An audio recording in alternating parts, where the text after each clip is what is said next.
Thanks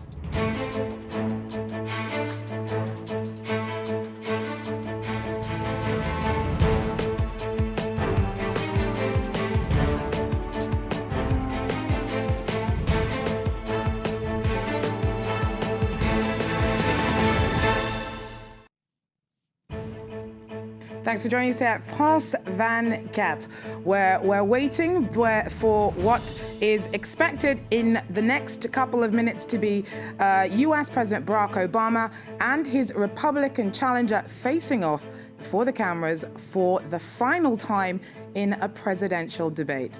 Tonight's showdown in Boca Raton, Florida, is the last of three ahead of the November 6 elections. You can see there now the audience awaiting the arrival of the two speakers. Now, the previous two rounds between the two men have proven to have carried more weight with voters than debates have historically held. President Obama's lackluster performance in the first round saw him lose his poll lead over Mitt Romney. And though he caught up with a stronger showing in the next bout, the two men are heading into Monday night's televised face-off in a dead heat. Polls place both at around 47%. Now, the showdown will center on foreign policy. So, with me, keeping an eye on things here in Paris, is Craig Kapitas, correspondent at large at Quartz Atlantic. So, Craig, is the subject of tonight's debate more in Obama's territory? Because Romney hasn't really proved himself to be particularly adept at representing himself on an international stage, has he? Obama's the champ. He's the heavyweight. Romney's getting in the ring with him. You have to understand something about American presidential politics. Americans like to elect mostly governors. And no governor in the United States knows anything about foreign policy, essentially. They're state people.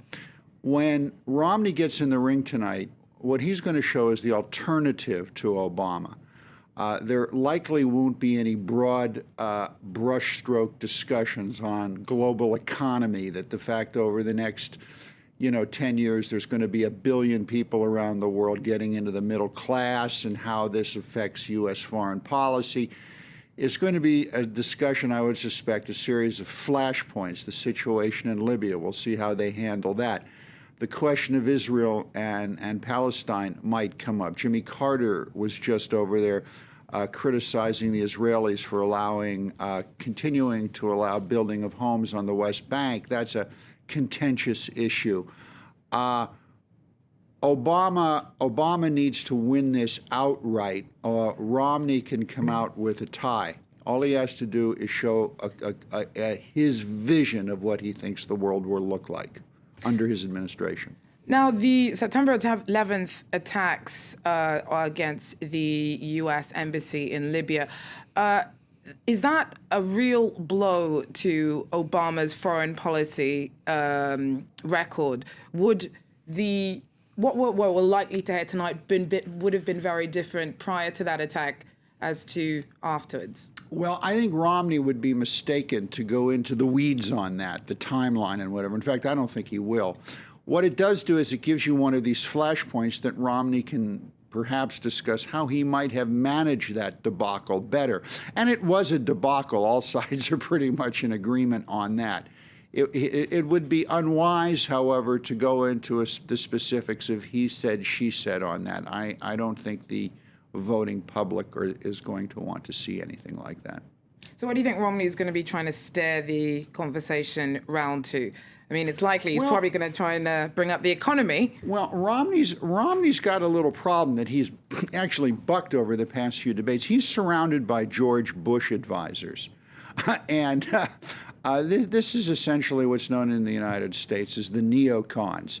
Instead of diplomacy, they seem to prefer muscular application of military might. And in the last few debates, Romney has stepped back from his Bush advisors. Some have gone as far to say that he's sounding more like a Rockefeller or liberal Republican, as his father was, who ran for president. His father was the prince of the young Rockefeller Republicans back in the day.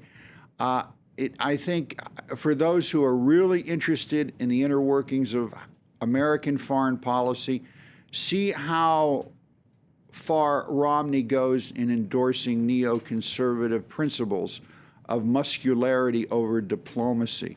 The argument is that Obama's diplomacy, particularly in the Middle East, has been extremely weak, and quite a few people agree with that.